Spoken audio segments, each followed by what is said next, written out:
Good morning to you. Happy Saturday. So we pursue this story of David. It's so detailed and it's so amazing. So David has brought Uriah back from the battlefield and is trying to get Uriah to go home to his wife. So on a pretext, he keeps him a second day in Jerusalem. This is in 2 Samuel 11, verse 12. He says to him, "Remain here today also, and tomorrow I will let you depart." And this time he invites him to a meal and gets him drunk, hoping to get him to go home. But he still doesn't go home. He stays in the house and he doesn't go. So David thinks again, what can I do now? I can't get Uriah to sleep with his wife, so it will be obvious that the child is not his. And the consequences for Bathsheba, if David did not admit that the child was his, could be very dire. As an adulterous wife, she would have been stoned to death. And David wanted to save her. So instead of admitting what he'd done to Uriah, he writes a letter to Joab and gives it to Uriah to take to Joab.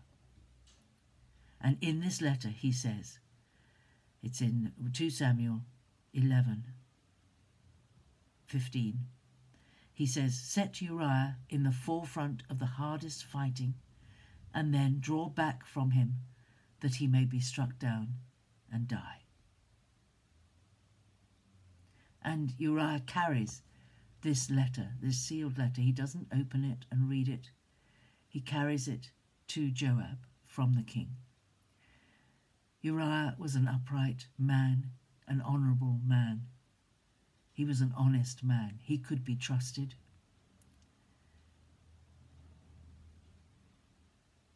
This to me is one of the most heartbreaking moments in this story, that David actually uses Uriah as the courier for his own death instructions. I don't know how David could do it. I don't know how this great man of God could actually do it, such a thing. And Joab, besieging the city, with the men all round the city, assigned Uriah to the place where he knew there were valiant men. And the men of city, I think that's valiant men in the city, I think. And the men of the city came out and fought with Joab, and some of the servants of David among the people fell, and Uriah the Hittite was slain also. Then Joab sent and told David, when you finished, all the news about the fighting, and he instructed the messenger, when you finish telling all the news about the fighting to the king, then if the king's anger rises and he says to you, "Why did you go so near the city to fight? Did you not know they would shoot from the wall? Who killed Abimelech, the son of Jerubbesheth? Did not a woman cast an upper millstone upon him from the wall, so that he died at Thebez? Why did you go so near the wall? Then you shall say, your servant Uriah the Hittite is dead also."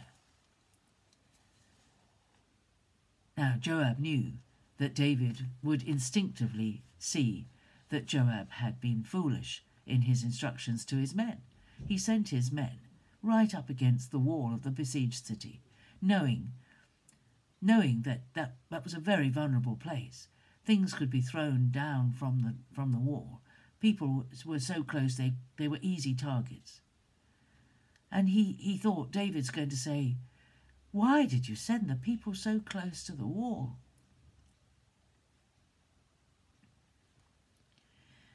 And it says here in verse 17, "And some of the servants of David among the people fell. Uriah the Hittite was slain also." So in this murder of Uriah the Hittite, which David committed, he murdered Uriah the Hittite at the hands of Joab, at the hands of the enemy. He used other people to kill him. He engineered his death. There were other men in David's company who died that day as well. All because of David's adultery. David's sin had consequences, not just for Uriah, but for other men in his army. I don't know how Joab felt about doing that and committing so many men to death. I don't know why Joab did not stand against the king's instruction. He must have wondered, what is this all about? Uriah is a good man. Uriah is a good soldier. And I don't know what Uriah thought when Joab said to him, go take a company of men and go right up to the wall.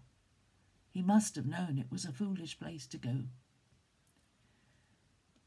But he was an obedient soldier. He did what he was ordered to do. Joab was obedient to his king. He did what he had to do, what he was ordered to do. I think two more moments in this story when disaster could have been averted. If either of these men had said, I submit to you in all things, but this is foolishness. I will not submit to you in this. We will lose a battle if I do this. If Uriah had said that to Joab, I don't know. He'd have been dismissed from the army probably, but he'd have lived. Joab might have been demoted if he'd have said to David, I'm not killing Uriah. I'm not sending him into battle, into that vulnerable place. I'm not doing it. You know, there is a place for us to stand up and say when someone whom we honour and respect, who we'd normally obey without question, asks us to do something that we know is wrong before God. I think there's a place for us to say, I'm sorry, I'm not doing that. Much as I serve you, and much as I respect you, and much as I submit to you, that is against God's law, and I'm not doing it.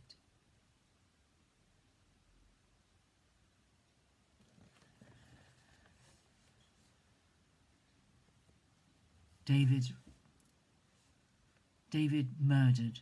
Not only he committed adultery, and he murdered not just Uriah, but a number of men at the hands of another man.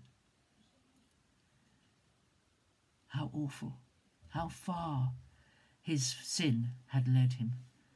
His one act of madness, his first act of madness was to look at a woman who wasn't his wife and want her and not resist that temptation and sleep with any of his wives. He could have slept with any of his wives and any of his concubines. But he took another man's wife, and covering that up led him to murder. Very sad. Enough thought for today. Be careful, be careful, be careful. Guard your thoughts. Please guard your thoughts. We give them time in our mind, and who knows where they'll lead to. We have to stick so close to the Lord to keep ourselves from falling as David fell. Enough for today. Enough for today. Forgiveness will come. Enough for today. I'll see you again tomorrow. God bless you. Bye-bye.